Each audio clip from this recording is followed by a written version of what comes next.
গল্পের শুরুতেই আমরা একটা মেয়েকে দেখতে পাই যে আরামে ঘুমাচ্ছিল, আর তখনই তার ফোন বেজে ওঠে। সে ঘুম ঘুম চোখে ফোনটা ধরতে গেলেই ধপাস করে ফোনটা নিচে পড়ে যায় আর স্ক্রিনটা একদম ভেঙে যায়। কিন্তু সেদিকে খেয়াল না করে সে ফোনটা তোলে। ফোনের ওপাশ থেকে তার বেস্ট ফ্রেন্ড উপায় তাকে ডাকছিল। উপায় বলে সে তাকে নিতে এসেছে, বাইরে অপেক্ষা করছে। এটা শুনেই আমাদের গল্পের হিরোইন মোমো তাড়াহুড়া করে রেডি হয়ে বাইরে দৌড় দেয়। মোমো বলতে থাকে যে সে অ্যাকাউন্টসের সিনিয়র স্টুডেন্ট হলেও তার ইন্টারেস্ট ছিল অ্যাডভার্টাইজিং এ। পরিবারের চাপে পড়েই তাকে অ্যাকাউন্টস নিতে হয়েছিল। আজ তার একটা বড় অ্যাডভার্টাইজিং কোম্পানিতে ইন্টারভিউ আছে। উপায় তাকে সাইকেলে বসে ইন্টারভিউর জন্য নিয়ে যাচ্ছিল, কিন্তু পথেই তাদের সাইকেল গোয়ে নামের এক ছেলের সাথে ধাক্কা খায় আর তিনজনই রাস্তায় পড়ে যায়। পড়ে যাওয়ার কারণে গোয়ে উপায়ের উপর রেগেছিল, কিন্তু যখন সে মোমোকে দেখে সে আর কিছুই বলে না। কিন্তু পড়ে যাওয়ার কারণে মোমোর ড্রেসটা সাইকেলে এমন ভাবে আটকে গিয়েছিল যে সারানোই যাচ্ছিল না। এটা দেখে গোয়ে ড্রেসটা সারিয়ে দিয়ে নিজের ব্যাগ তুলে সেখান থেকে একদম অ্যাটিটিউড নিয়ে চলে যায়। উপায় তখন মোমোকে তুলে আবার সাইকেলে বসিয়ে নেয়, কিন্তু মোমোর নজর ছিল গোয়ের উপরেই। দৃশ্য পরিবর্তিত হয়। মোমো আর উপায় কোম্পানিতে ইন্টারভিউর জন্য অপেক্ষা করছিল।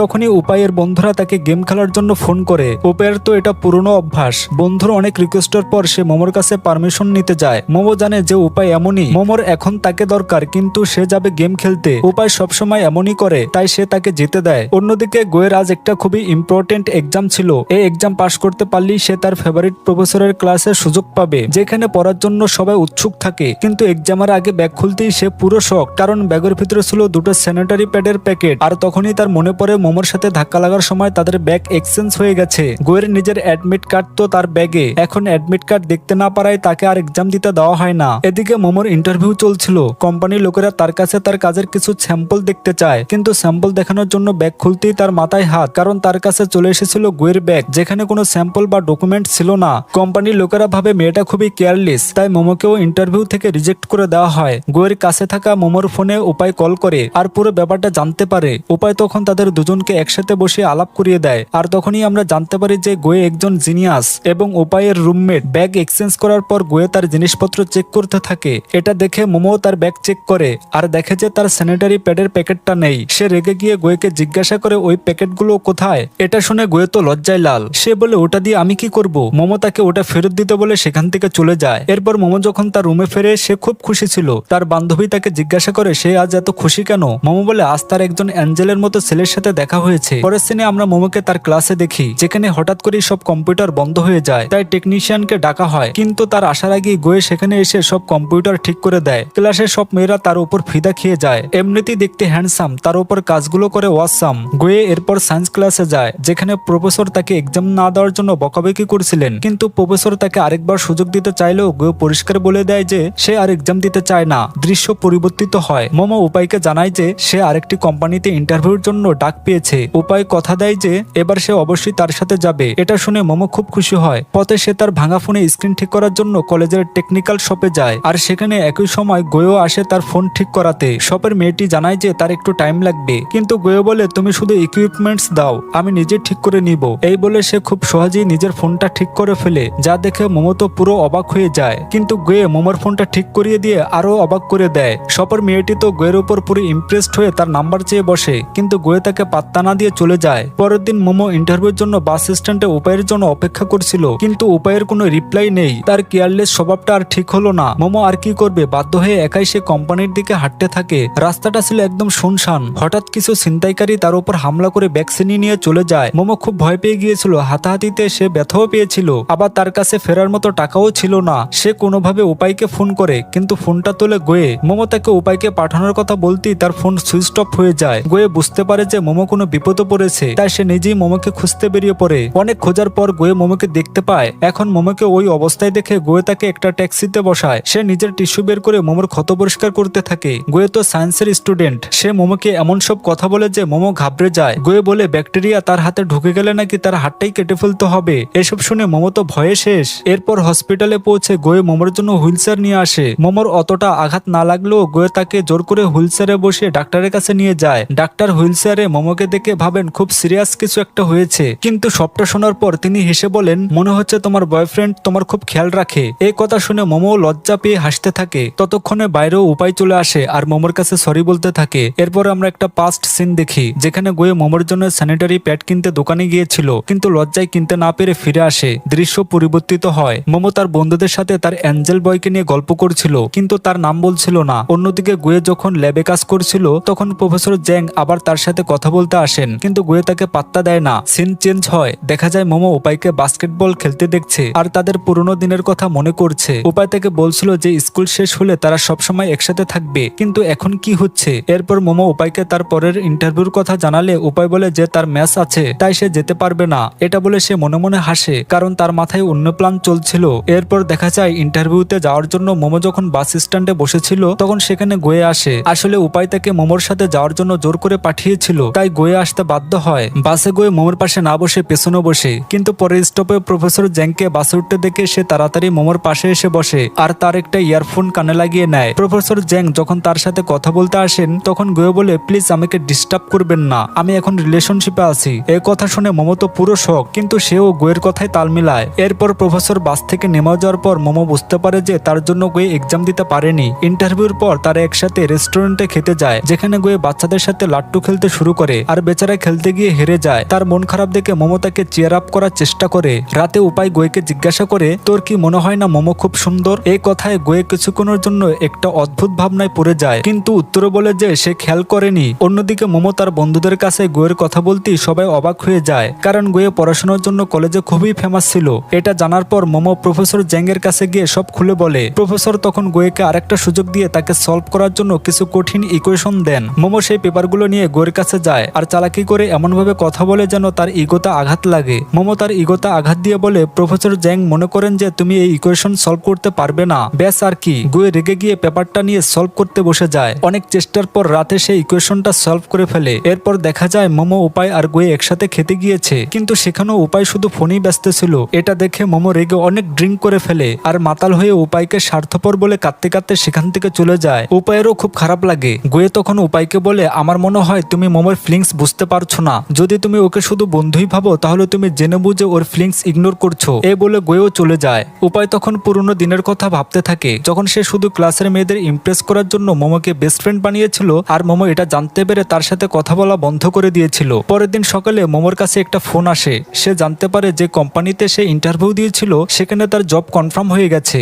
এই খুশির খবরটা শুনে মোমো রেডি হয়ে কোম্পানির দিকে বেরিয়ে পড়ে। বাইরে আবার উপায় তার জন্য অপেক্ষা করছিল। উপায় মোমোর বান্ধবীকে দেখে জিজ্ঞাসা করে, মোমো কোথায়? তখন তার বান্ধবী জানায় যে মোমো আসছে। কিছুক্ষণ পর মোমো এসে উপায়কে জিজ্ঞাসা করে, আচ্ছা কাল রাতে আমি নেশার ঘরে কোনো উল্টাপাল্টা কথা বলিনি তো? উপায় তখন সত্যিটা না বলে মজা করে বলতে থাকে, তুই তো কাল এমন এমন কাণ্ড করেছিলি যে আর কি বলবো। এই বলে সে অদ্ভুত অঙ্গভঙ্গি করে মোমোকে হাসাতে থাকে। অন্যদিকে গোয়ে প্রফেসর জ্যাং এর সাথে দেখা করতে যায়। প্রফেসর জানান সে যে ইকুয়েশন সলভ করেছে তা কলেজে এর আগে মাত্র 2 জন সলভ করতে পেরেছে আর তারাই তার ক্লাসে আছে। এই কথা বলে তিনি গোয়েকে তার ক্লাসে নিতে রাজি হয়ে যান। এদিকে মোমো কোম্পানিতে গিয়ে তার ট্রেনিং এর ডেট নিয়ে আসে, যার পরেই তার চাকরিটা পাকা হয়ে যাবে। কাজ শেষ করে মোমো ক্যান্টিনে খেতে যায়। তখন মোমো তার মায়ের সাথে কথা বলছিল। তার মা তাকে হোমটাউনে ফিরে আসতে বলে। কথা বলতে বলতে মোমোর খাবারের প্লেট পড়ে যেতেই গোয়ে এসে ধরে ফেলে। গোয়ে মোমোর খাবারটি টেবিলে রেখে তার খাবারটি আনতে যায়। মোমো অবাক হয়ে গোয়েকে দেখতে থাকে। গোয়ে নিজের খাবার এনে পাশের টেবিলে বসে। মোমোর মা তখন ফোনে বলে যে তার এক বান্ধবীর বাড়ি ওই এলাকাতেই আছে, সে সেখানে মোমোর থাকার ব্যবস্থা করে দিবেন। এরপর দেখানো হয় মোমোর ট্রেনিং শুরু হয়ে গেছে। সে খুব মন দিয়ে কাজ করতে থাকে এবং কিছুদিন পর তার ট্রেনিংও শেষ হয়ে যায়। একদিন বাড়ি ফেরার সময় ভিড়ের কারণে তার বাস মিস হয়ে গিয়েছিল। তখন বিরক্ত হয়ে সে তার মাকে ফোন করে এটা জানালে তার মা বলে, আমি আন্টির সাথে কথা বলেছি, তার বাড়িতে কেউ থাকে না, তুই সেখানে গিয়ে থাকতে পারিস, তিনি তোকে চাবি পাঠিয়ে দিবেন। মোমো সেই বাড়িতে পৌঁছে নিজের জিনিসপত্র গোছাতে শুরু করে। তখনই সে একটা বাস্কেটবল দেখতে পায় যার উপর এফপি লেখা ছিল। বাড়িটা খুব নোংরা থাকায় সে নিজের মতো করে সব ডেকোরেশন করতে থাকে আর গোছাতে থাকে। এরপর মোমো লাইব্রেরিতে গিয়ে ডেকোরেশনের বই পড়তে থাকে আর সেখানেই তার সাথে গোয়ের দেখা হয়ে যায়, যে কিনা ভাগ্য গণনার বই পড়ছিল। মোমো তাকে জানায় যে সে আর হোস্টেলে থাকছে না, বরং একটা ভূতের বাড়ির মতো দেখতে একটা বাড়িতে থাকছে, কিন্তু গোয়ে কোনো রিয়েক্ট করে না। হঠাৎ গোয়ে একটা অদ্ভুত স্মেল পেতে থাকে আর বুঝতে পারে যে গন্ধটা মোমোর কাছ থেকে আসছে। মোমো বলে যে সে রাইস নুডলস খেয়েছে তাই এমন গন্ধ। গোয়ে রাইস নুডলস একদম পছন্দ করে না, তাই সে মোমোকে সেখান থেকে চলে যেতে বলে। রাতে মোমোর কাছে তার মায়ের ফোন আসে। তিনি জানান যে আন্টির ছেলেমেয়েরা কাল বাড়ি ফিরছে, তাই মোমো যেন তাদের কোনোভাবে বিরক্ত না করে। তিনি বাড়ির অবস্থা জানতে চাইলে মোমো মিথ্যা করে বলে যে বাড়ি একদম ঠিকঠাক আছে, অথচ সে এখানে কত কষ্ট করে বাড়ি গুছিয়েছে, কিন্তু মাকে এত ডিটেলস করে কে বলতে যায়, তাই সে আর কি মিথ্যা বলে। মোমো চিপস খেতে খেতে একটা হরর মুভি দেখছিল আর হঠাৎ বাড়ির দরজা খুলে যায় আর গোয়ে ভেতরে ঢুকে। তাকে দেখে মোমো তো ভয়ে চিৎকার করে ওঠে। তখনই সে বুঝতে পারে পারে যে এটা গোয়ে, আর গোয়ে হলো সেই আন্টির ছেলে। গোয়ের মনে ছিল যে মোমো তার বাড়িকে ভূতের বাড়ি বলেছিল।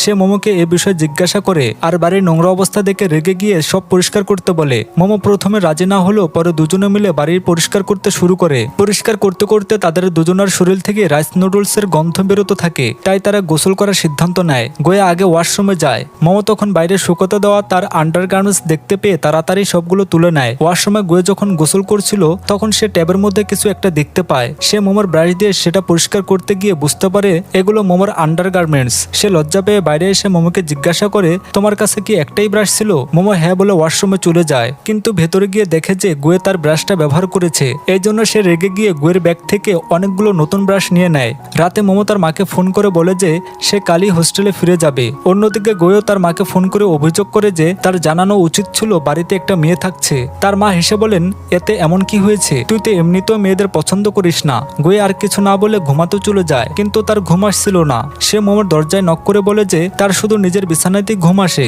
মোমো রাজি হয়ে রুম চেঞ্জ করতে যায়, কিন্তু হঠাৎ তার পেটে প্রচন্ড ব্যথা শুরু হয়। গোয়ে তার জন্য ওষুধ নিয়ে আসে, কিন্তু ওষুধটা খাওয়ার পরই মোমো অজ্ঞান হয়ে যায়। এটা দেখে গোয়ে তো ভয়ে শেষ। সে হসপিটালে ফোন করে বলে, আমি ভুল করে একজনকে বিষ দিয়ে দিয়েছি, তাড়াতাড়ি অ্যাম্বুলেন্স পাঠান। হসপিটালে সে আগের ডাক্তারই মোমোকে দেখেন। তিনি যখন দেখেন যে গোয়ে অজ্ঞান হওয়ার কারণ হিসেবে বিষ লিখেছে, তখন তিনি আর হাসি চেপে রাখতে পারেন না। তিনি গোয়েকে জানান যে মোমো বেশি রাইস নুডলস খেয়ে ফেলায় তার পেটে গ্যাস হয়েছে, চিন্তার কোনো কারণ নেই। ডাক্তার এরপর আরেকটি বাচ্চার কাছে যান যে পেটে ব্যথার জন্য কাঁদছিল, কিন্তু ডাক্তার চেক করে দেখেন যে বাচ্চাটি একদম ঠিক আছে। এটা শুনে বাচ্চার বাবা রেগে গিয়ে একটা প্লেট ডাক্তারের দিকে ছুঁড়ে মারে, যা সোজা গিয়ে মোমোর গায়ে লাগতে যাচ্ছিল, কিন্তু গোয়ে মোমোকে বাঁচাতে গিয়ে প্লেটটা তার গায়ে আঘাত করে। আর ঠিক তখনই মোমোর জ্ঞান ফেরে আর সে পুরো ঘটনাটা দেখতে পায়। এরপর দৃশ্য ফ্ল্যাশব্যাকে যায়। একদিন গোয়ে যখন বাহির থেকে হোস্টেলে ফিরে, তখন তার বন্ধুরা তার জন্য সারপ্রাইজ বার্থডে পার্টির আয়োজন করেছিল।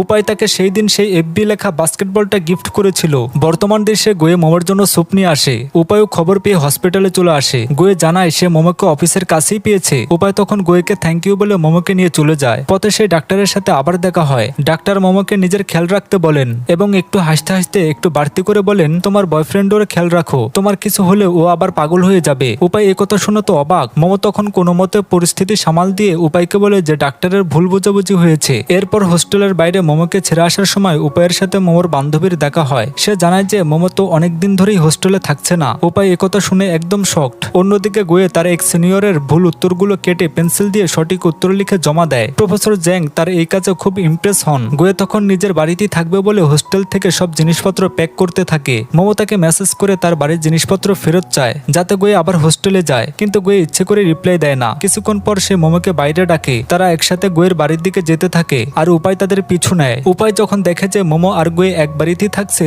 তখন তার খুব খারাপ লাগে। সে ভাবে তারা লিভ ইন রিলেশনশিপে আছে। সে ট্যাক্সি ড্রাইভারকে ফিরে যেতে বলে, কিন্তু ড্রাইভার নিজের জীবনের অভিজ্ঞতা শোনাতে শুরু করলে উপায় একদম বিরক্ত হয়ে যায়। এদিকে গোয়ে নানা অজুহাতে মোমোকে বিরক্ত করে তার বাড়ি থেকে বের করতে চাচ্ছে, কিন্তু মোমো তার বেডশিটও ধুয়ে দেওয়ার জন্য রাজি হয়ে যায়। কিন্তু বেডশিটটা ঝাড়ার সময় গোয়ে হাত ছেড়ে দেয় আর মোমো নিচে পড়ে যায়। মোমো রেগে গিয়ে একটা ডান্ডা নিয়ে তাকে তাড়া করে। বেডশিটটা একটা গাছে আটকে গেলে গোয়ে লাফ দিয়ে সেটা নামাতে গিয়ে ভুল করে মোমোর খুব কাছে চলে আসে। ঠিক সেই মুহূর্তে উপায় এসে তাদের দেখে ফেলে। উপায়ের ভুল বোঝাবুঝি আরো বেড়ে যায়। সে মোমোকে অনেক খারাপ কথা শোনায়। মোমো কষ্ট পেয়ে তাকে জিজ্ঞেস করে, বলো তোমার আর আমার মধ্যে সম্পর্কটা কি? উপায় তখন বলে, মোমো আর গোয়ের জুটি খুব ভালো। এই বলে সে সেখান থেকে চলে যায়। মোমোর মন খুব খারাপ হয়ে যায়। সে ওয়াশরুমে গিয়ে কাঁদতে শুরু করে, কারণ আজ সে তার বেস্ট ফ্রেন্ডকে হারিয়েছে। উপায় খুব দুঃখ পায় এবং ভাবে সে ঠিক করেছে কিনা। পরের দিন মন খারাপের কারণে উপায় মেসে না যাওয়ায় স্পোর্টস টিচার তাকে খুব বকাবকি করে। অন্যদিকে গোয়ে মোমোর জন্য তরমুজ নিয়ে আসে। তারা একসাথে বসে তরমুজ খেতে খেতে কথা বলতে থাকে। তখনই মোমোর অফিস থেকে ফোন আসে আর তাকে সব রিপোর্ট নিয়ে এক্ষুনি অফিসে যেতে বলা হয়। সে তাড়াহুড়া করে চলে যায়। তার যাওয়ার পর গোয়ে মোমোর রেখে যাওয়ার তরমুজের টুকরোটা খেতে খেতে কিছু একটা ভেবে মুচকি হাসতে থাকে। এরপর গোয়ে তার ল্যাবে গিয়ে তার এক বন্ধুকে সিটি পরীক্ষার রেজাল্ট দেখতে সাহায্য করে। তার বন্ধু 639 মার্কস পেয়ে খুব খুশি হয়, কিন্তু গোয়ে যখন দেখায় যে সে 671 পেয়েছে, তখন তার বন্ধুর মুখটা কালো হয়ে যায়। উপায়ও তার রেজাল্ট দেখে আরো বেশি ডিপ্রেসড হয়ে পড়ে, কারণ সে পরীক্ষায় ফেল করেছে। অন্যদিকে মোমো তার স্বপ্নের কোম্পানিতে কাজ করতে গিয়ে খুব খুশি ছিল, কিন্তু যেহেতু সে অ্যাকাউন্টসে ভালো ছিল না, তাই তাকে অ্যাকাউন্টসের বদলে অ্যাডভার্টাইজিং এর কাজ দেওয়া হয়। মোমো তার স্বপ্নের কোম্পানিতে চাকরি পাওয়ার পর খুব খুশি ছিল, কিন্তু তখনই তার মায়ের ফোন আসে। তিনি জানান যে তিনি আর গোয়ের মা একসাথে মিলে মোমোর সাথে দেখা করতে আসছেন এবং কয়েকদিন তিনি তার সাথেই থাকবেন। এই কথা শুনে মোমো তো ভয়ে শেষ। সে তার মাকে অনেক মানা করার চেষ্টা করে, কিন্তু তার মা কিছুই শোনে না। এরপর তারা যখন গোয়ের বাড়ি পৌঁছায়, গোয়ের তাদের সাথে খুব ভালোভাবে কথা বলে। মোমোর মা তার বাগান থেকে কিছু আখরোট এনেছিলেন, তিনি সেগুলো ভাঙার চেষ্টা করেছিলেন। তখন গোয়েকে দেখে তাকেও সেগুলো ভেঙে দিতে সাহায্য করতে বলেন। গোয়ে রাজি হয়ে যায়। অন্যদিকে আমরা উপায়কে দেখি সে প্রচুর ড্রিঙ্ক করে মোমোর কথা ভাবছিল। তখনই সেখানে মোমোর বান্ধবী চলে আসে, কিন্তু সে যখন সেখান থেকে যাচ্ছিল তখন এক লোকের সাথে তার ধাক্কা লাগে এবং লোকটি তার সাথে খারাপ ব্যবহার করতে শুরু করে। এটা দেখে উপায় রেগে গিয়ে লোকটিকে তার মানিব্যাগ দিয়ে মেয়েটিকে ছাড়িয়ে সাইডে নিয়ে আসে। সে উপায়কে তার মন খারাপের কারণ জিজ্ঞাসা করলে উপায় তাকে সব খুলে বলে। সব শুনে মোমোর বান্ধবী জানায় যে উপায়কে পড়াশোনায় মন দিতে হবে, তাহলেই সে মোমোর সাথে তার দেখা করিয়ে দেবে। উপায় এটা শুনে খুব খুশি হয় আর রাজি হয়ে যায়। এদিকে গোয়ে আখরোট ভাঙছিল, কিন্তু তার অনেক সময় লাগছিল। মোমো তখন আখরোটগুলো দরজার ফাঁকে রেখে ভাঙার একটা সহজ আইডিয়া দেয়। এই আইডিয়া দিয়ে তারা দুজনেই খুব মজা করে আখরোট ভাঙছিল। ঠিক তখনই মোমোর মা সেখানে চলে আসেন এবং তাদের এত কাছাকাছি দেখে খুব খুশি হন। তিনি আবার তাদের আখরোট ভাঙার আরো একটা নতুন ট্রিক দেখিয়ে দেন। পরের দিন সকালে মোমোর মা মোমোকে খুব ভরে তুলে দেন আর বলেন যে গোয়েকে তার ওঠানো উচিত। গোয়ে নিজের রুমে বসে এসব শুনে হাসতে থাকে। ব্রেকফাস্টের পর মোমোর মা মোমোকে আদব কায়দা শিখতে বলেন। মোমো তখন তার মায়ের নকল করতে থাকে, যা দেখে গোয়ে খুব হাসে। এরপর ল্যাবে গিয়ে গোয়ে যখন কাজ করছিল তখন তার এক সিনিয়র তার কাছে পেন চায়, কিন্তু তার ব্যাগে মোমোর দেওয়া অনেকগুলো আখরোট ছিল, যা দেখে সবাই তার মজা ওড়াতে থাকে। পরে প্রফেসর জ্যাং এসে সবাইকে আখরোট নিয়ে খেলতে দেখে রেগে যান, কিন্তু গোয়ে এনেছে শুনে তিনি আর কিছু বলেন না। অন্যদিকে মোমোর বান্ধবী উপায়কে খুব মন দিয়ে পড়াচ্ছিল। রাতে যখন গোয়ে বাড়ি ফিরে মোমো তাকে সবজি কাটতে বলে। গোয়ে আগে কখনো সবজি কাটেনি, তাই সে স্কেল দিয়ে মেপে মেপে সবজি কাটতে শুরু করে। মোমো মজা করে জিজ্ঞাসা করে, তোমার কি মাইক্রোসফট লাগবে? এটা শুনে গোয়ে চুপচাপ সেখান থেকে চলে যায়। ডিনারের সময় গোয়ে আর মোমো দুজনেই নিজের নিজের কাজে ব্যস্ত ছিল। এটা দেখে গোয়ের মা তাদের ঘুরতে যাওয়ার নাম করে বাইরে নিয়ে যান। সেখানে গোয়ে একটা গেমিং সেন্টারে গিয়ে গেম খেলতে শুরু করে আর অনেক টাকা জিতে যায়। সব টাকা মোমোকে দিয়ে দেয়। মোমো খুশি হলেও বাড়ি ফিরে সব টাকা তার মাকে দিয়ে দেয়। রাতে মোমোর মা পরিষ্কার করার অজুহাতে তাদের দুজনকে সোফায় একসাথে বসিয়ে দেন আর তাদের দেখে হাসতে থাকেন। পরের দিন সকালে গোয়ে আর মোমোর মা একই সময় ঘুম থেকে ওঠেন। ব্রেকফাস্টের সময় মোমো জানায় যে তাকে তার থিসিসের টপিক জমা দেওয়ার জন্য কলেজে যেতে হবে। গোয়ে বলে যে তাকেও কলেজে যেতে হবে। মোমোর মা জিজ্ঞাসা করেন, তোমরা কি একসাথে যাচ্ছ? মোমো মানা করতে চাইলেও গোয়ে হ্যাঁ বলে দেয়। আজ বাসে গোয়ে নিজেই মোমোর পাশে গিয়ে বসে এবং তার সাথে ইয়ারফোন শেয়ার করে গান শুনতে থাকে। এরপর মোমো হোস্টেলে ফিরলে তার বন্ধুরা তাকে দেখে খুব খুশি হয়। বাইরে আবার মোমোর মা মোমোকে নিতে এসেছিলেন। সেখানে তার সাথে উপায়ের দেখা হয়, কিন্তু তিনি তাকে চিনতে পারেন না। উপায় নিজের পরিচয় দিলেও তিনি তার সাথে ভালোভাবে কথা বলেন না। মোমো উপায়কে দেখে তার একটু খারাপ লাগতে থাকে। বাড়িতে ফিরে মোমোর মা মোমোকে বলেন, একবার উপায় তোমার জন্য কপি দিতে এসেছিল, কিন্তু আমি তোমাকে দেখা করতে দেইনি, কারণ তুমি তখন নিজের রুমে বন্ধ করে কাঁদছিলে। আমরা তোমার কপি চেক করে দেখছিলাম যে তুমি প্রতি পাতায় উপায়ের নাম লিখে রেখেছিলে। আমরা বুঝে গিয়েছিলাম যে তুমি ওকে পছন্দ করো। এটা ঠিক যে উপায়ের সাথে থাকলে তুমি খুশি থাকবে, কিন্তু ও খুব চঞ্চল, ইমোশনাল ফিলিংস কিছুই বোঝে না। এখন তোমার উপর নির্ভর করছে তুমি কাকে বেছে নিবে। তিনি আরো জানান যে তিনি কাল ফিরে যাচ্ছেন। এই কথা শুনে মোমো খুব ইমোশনাল হয়ে পড়ে। রাতে মোমো গোয়েকে তার থিসিস লিখে দেওয়ার জন্য সাহায্য চায়, কিন্তু তখন গোয়ে টপিক জিজ্ঞেস করলেও মোমো বলতে চায় না। তখনই মোমোর মা সেখানে আসেন এবং মোমোকে অ্যাডভার্টাইজিং বাদ দিয়ে অ্যাকাউন্টিং এর মনোযোগ দিতে বলেন, কিন্তু গোয়ে বলে আমাদের সেটাই করা উচিত যেটা করতে আমাদের মন চায়, তাহলে ভবিষ্যতে কোনো সমস্যা হবে না। এই কথা শুনে মোমোর খুব ভালো লাগে। পরের দিন ফিরে যাওয়ার আগে মোমোর মা মোমোকে একটি এগ্রিমেন্টে সাইন করতে বলেন, যেখানে লেখা ছিল যে মোমোকে গোয়ের বাড়িতেই থাকতে হবে। মোমো অনিচ্ছা সত্ত্বেও সাইন করে দেয়, কারণ সে চেয়েছিল তার মা তাড়াতাড়ি চলে যাক। তার মা চলে যাওয়ার পর মোমো নিজের জিনিসপত্র গুছিয়ে হোস্টেলে চলে যায়। গোয়ে যখন জানতে পারে মোমো চলে গেছে তখন সে খুব মন খারাপ করে। এরপর মোমোর জীবন আবার আগের মতো ব্যস্ত হয়ে পড়ে। সে ঠিক মতো খাওয়ারও সময় পায় না, এত ব্যস্ত হয়ে যায়। অন্যদিকে ওই দিনগুলোতে গোয়ে বাড়ি ফিরে মোমোকে খুব মিস করতে থাকে। এদিকে উপায় মোমোর বান্ধবীর দেওয়া টেস্টে পাশ করার জন্য পড়াশোনা করছিল। এদিকে মোমোর কাছে একটি মেয়ে এসে তার একটি অ্যাডভার্টাইজিং বানানোর জন্য সাহায্য চায়। প্রথমে মানা করলেও গোয়ের কথায় মনে পড়ায় সে মেয়েটিকে সাহায্য করতে রাজি হয়। রাতে সে যখন কাজ করছিল তখন তার বান্ধবী তাকে থিসিসের কথা মনে করিয়ে দেয়। মোমো জানায় যে সে তার চাকরিটা ছেড়ে দিবে এবং এখন থেকে সেটাই করবে যা তার মন চায়। পরের দিন মোমো তার চাকরিটা ছেড়ে দেয়। অন্যদিকে গোয়ে নিজের প্রজেক্ট শেষ করে মোমোর জন্য থিসিস লিখতে শুরু করে। লেখা শেষ করে থিসিসটা নিয়ে সে মোমোর হোস্টেলের বাইরে অপেক্ষা করতে থাকে। মোমো তখন একটা ইন্টারভিউর জন্য যাচ্ছিল। গোয়ে মিথ্যা বলে যে তারও ওইদিকে কাজ আছে এবং মোমোর সাথে যায়। ইন্টারভিউর পর গোয়ে আবার মোমোকে হোস্টেলে পৌঁছে দেয়, কিন্তু এসবের মাঝে থিসিসটা দিতে ভুলে যায়। বেচারা আবার মোমোর হোস্টেলের বাইরে অপেক্ষা করতে থাকে। সেখানকার কেয়ারটেকার আবার তাকে সেলসম্যান ভেবে তাড়িয়ে দিতে থাকেন। তখনই প্রফেসর জ্যাং সেখানে আসেন, যিনি কেয়ারটেকারের হাজবেন্ড। তাদের কথাবার্তা শুনে বোঝা যায় প্রফেসর জ্যাং আর কেয়ারটেকারের ঝগড়া। তাদের এই ঝগড়া দেখে গোয়ে তো অবাক। পরে গোয়ে জানতে পারে যে প্রফেসর আর কেয়ারটেকার আসলে স্বামী স্ত্রী। কিছুক্ষণ পর মোমোর কাছে গোয়ের মায়ের ফোন আসে। তিনি বলেন যে তিনি দেখা করতে আসছেন। মোমো ভয় পেয়ে আবার জিনিসপত্র গুছিয়ে গোয়ের বাড়ি চলে যায়। গোয়ে তখন বলে যে তার তার মা আসলে মজা করছিলেন। মোমো রেগে গিয়ে ফিরে যেতে নিলেই গোয়ে বলে যে তার সাথে কেউ দেখা করতে আসছে। ঠিক তখনই উপায় সেখানে চলে আসে।